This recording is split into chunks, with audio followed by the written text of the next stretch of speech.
નમસ્તે મિત્રો, શ્રી શિવાય નમસ્તુભ્યમ. હું ખત્રી કવિતા આજે તમારી માટે લઈને આવી રહી છું શિયાળામાં સ્પેશિયલ અડદિયું. તો તે અડદિયું આપણા શરીર માટે એટલું શક્તિવર્ધક છે અને આપણા હાડકાં બી મજબૂત કરે છે. તો આપણે તેની સામગ્રી આપણે જોવાની છે, તો આપણે પહેલાં જોઈ લઈએ. તે પહેલાં તમે મારી ચેનલને સબસ્ક્રાઈબ ના કર્યું હોય તો પ્લીઝ સબસ્ક્રાઈબ કરી લેજો. સામગ્રી જોઈ લઈએ.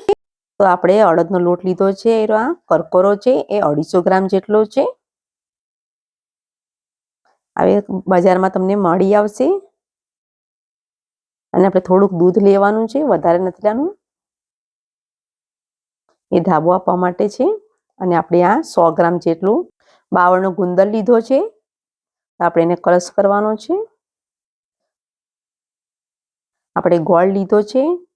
એ ગોળ આપણે 250 ગ્રામ જેટલો લેવાનો છે. ઘી લીધું છે, આપણે 250 જેટલું જ ઘી લીધું છે. અને ટોપરાની છીણ લીધી છે, આપણે ઘરે જ કરેલી છે, એ 100 ગ્રામ જેટલી છે. કાજુ છે, આપણે લીધા છે થોડાક, અને બદામ લીધા છે. જાયફળ એલચીનો પાવડર લીધો છે થોડોક, 1 ચમચી જેટલો. તેજાનો મસાલો લીધો છે 1 ચમચી. સૂંઠનો પાવડર લીધો છે 1 ચમચી. આપણે આ ગોળ છે, આવી રીતે આપણે ઝીણો ઝીણો કટ કરી લેવાનો છે.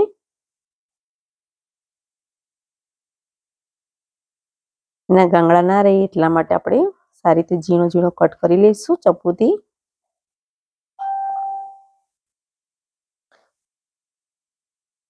અને તમે મારી ચેનલને સબસ્ક્રાઈબ ના કરી તો પ્લીઝ મારી ચેનલને સબસ્ક્રાઈબ કરી લેજો.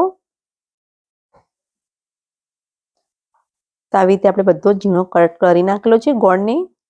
અને દેશી ગોળ લીધો છે. હવે આપણે આ ગુંદર છે બાવળનો, એ આપણે મિક્સર જારમાં દળી લેવાનો છે. તો તમે જોઈ શકો છો, આપણે એકદમ ઝીણો એકદમ સારી રીતે થઈ ગયો છે. તો આપણે એક ડીશમાં કાઢી લઈશું પહેલા.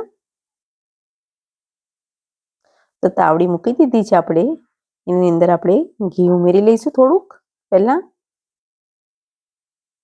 અને દૂધ થોડુંક છે એ આપણે ઉમેરવાનું છે.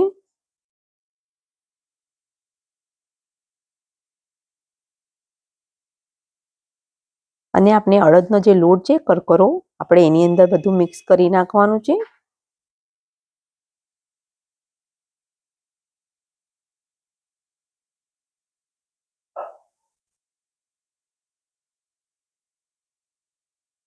તો આપણે આ અડદનો લોટ લઈ લઈશું. અને આપણે લોટની અંદર ઉમેરવાનું છે દૂધ અને ઘીનું. એ આપણે ગુજરાતીમાં ધાબો પણ કહી શકીએ છીએ.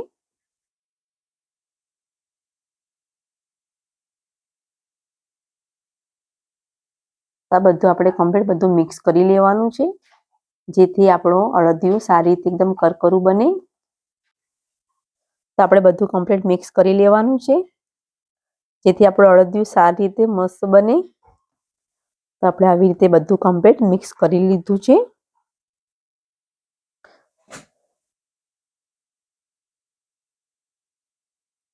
આવી રીતે ગાંગડા હોય એ પ્રમાણે બધું આપણે મિક્સ કરી લેવાનું છે સારી રીતે.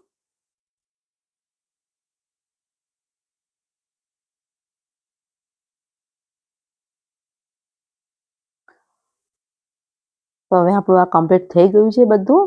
સારી રીતે બધું મિક્સ થઈ ગયું છે. તો આપણે એક થાળો લઈ લઈશું. એ થાળાની અંદર આપણે ચાણો મૂકી દઈશું. એ ચોખાનો ચાણો લીધો છું હું. તો આપણે એના અંદર આપણે એને બરાબર આપણે ચાળી લેવાનું છે અંદર જ, જેથી આપણે રવાદાર એકદમ કણી કણીદાર જેવું આપણું સારી રીતે બને અડદિયું. તો આવી રીતે તમે જોઈ શકો છો કે એકદમ સારી રીતે આપણું કણી એકદમ સરસ રીતે એકદમ પડી ગઈ છે. તમે જોઈ શકો છો એકદમ એવી રીતે બરાબર આપણે એને ચાળી લઈશું. હજુ આવી રીતે હાથેથી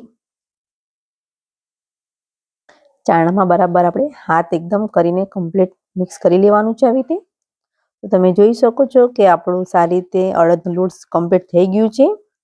આપણે એની અંદર જ ઘી બધું ઉમેરી લઈશું. આપણે અડદિયાના લોટની અંદર જેટલો અડદનો લોટ લીધો છે 250, ઘી પણ આપણે 250 જ લેવાનું છે અને ગોળ પણ 250 જ લેવાનું છે. એ ખાસ ધ્યાન રાખવાનું છે આપણે માપમાં. તો આપણે ઘીને ગરમ થવા દઈશું સારી રીતે.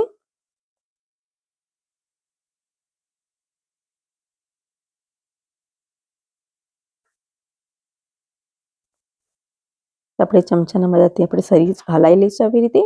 તો આપણું ઘી ગરમ થઈ ગયું છે, તમે જોઈ શકો છો. તો આપણે એની અંદર અડદનો લોટ છે એ આપણે ઉમેરી લઈશું.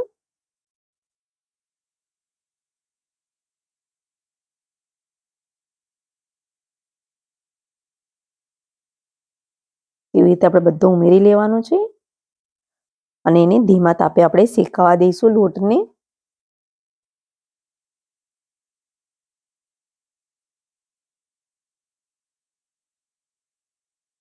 તો આપણે એને હલાવતા રહીશું આવી રીતે ધીમે ધીમે, જ્યાં સુધી આપણું કલર એકદમ ગુલાબી કલર ના આવે ત્યાં સુધી આપણે એને શેકાવા દેવાનું છે.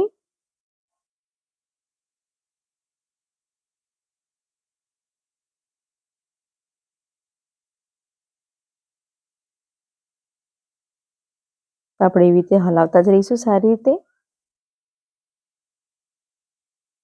આપણે ફાસ્ટ ગેસમાં નથી કરવાનું, ધીમા તાપે જ કરવાનું છે.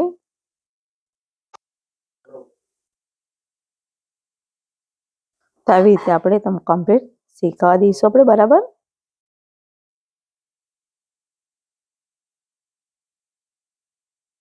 તો તમે જોઈ શકો છો આપણું ગુલાબી પડતું આવી ગયું છે એકદમ.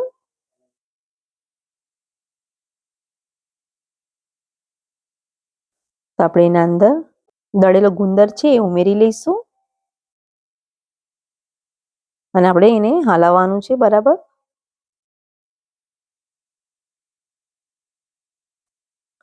એ ધીમે ધીમે ફૂલવા લાગશે, તમે જોઈ શકો છો કે એકદમ સરસ રીતે ફૂલી જશે ગુંદર.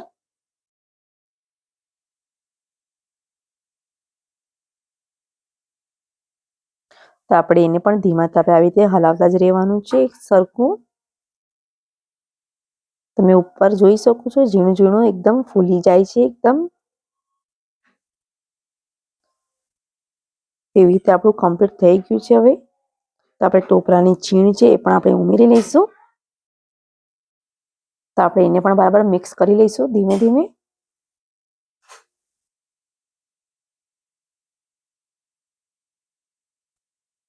અને એની અંદર આપણે તેજાનો મસાલો ઉમેરી લઈશું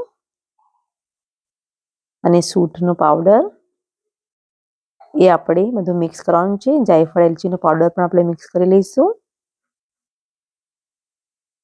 કાજુના ટુકડા અને બદામના ટુકડા પણ આપણે ઉમેરી લેવાના છે સાથે સાથે. થોડાક આપણે રેવા દઈશું ઉપરથી નાખવા માટે. તો આપણે કમ્પ્લીટ બધું મિક્સ કરી લેવાનું છે સારી રીતે. તો આપણું આ કમ્પ્લીટ થઈ ગયું છે. તો આપણે એને નીચે ઉતારી લઈશું. હવે 5 મિનિટ રહીને આપણે ગોળ ઉમેરી લેવાનો છે. બહુ ગરમમાં નથી ઉમેરવાનો. ગોળ આપણો ઓગળી જશે એની અંદર જ. તો આપણે આવી રીતે કમ્પ્લીટ બધું મિક્સ કરી લઈશું. થોડુંક ગરમ હોય તો આપણું ગોળ સરસ રીતે ઓગળી જાય છે બધું અંદર. ગરમ ગરમમાં નથી ઉમેરવાનું, નહીં તો કડક થઈ જશે. તો આપણે એની અંદર ઘી અંદર ઉમેરી દીધું છે આવી રીતે અને આપણે હાથના મદદથી જ આપણે લગાવી લઈશું.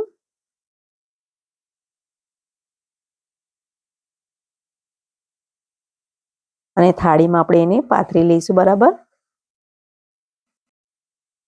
તો આપણે એવી રીતે બધું કમ્પ્લીટ મિક્સ કરી લીધું છે. તો આપણે એના અંદર ઉમેરી લઈશું બધું. તો આપણે એની અંદર જે ડ્રાયફ્રૂટ છે એ આપણે બધા ઉમેરી લઈશું.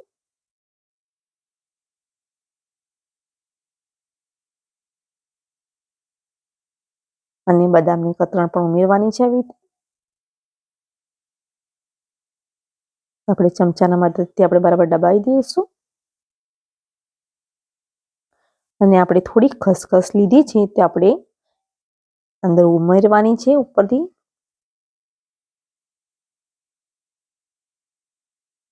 તો આપણો 10-15 મિનિટ માટે રેસ્ટ આલીશું એને. તો તમે જોઈ શકો છો 10-15 મિનિટ થઈ ગઈ છે. તો આપણે આવી રીતે કટ કરી લેવાનું છે.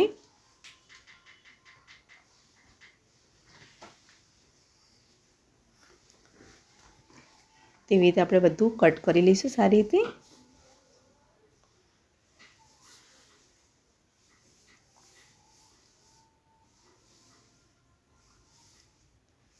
તો આપણે એવી રીતે બધું કટ થઈ ગયું છે. તો આપણે એને કાઢી લઈશું. તો તમે જોઈ શકો છો એકદમ સોફ્ટ રીતે આપણી બની ગઈ છે અડદિયું. તો તમને મારો વિડીયો પસંદ આવ્યો હોય તો લાઈક કરજો, શેર કરજો અને સબસ્ક્રાઈબ કરવાનું ભૂલતા નહીં. Thank you.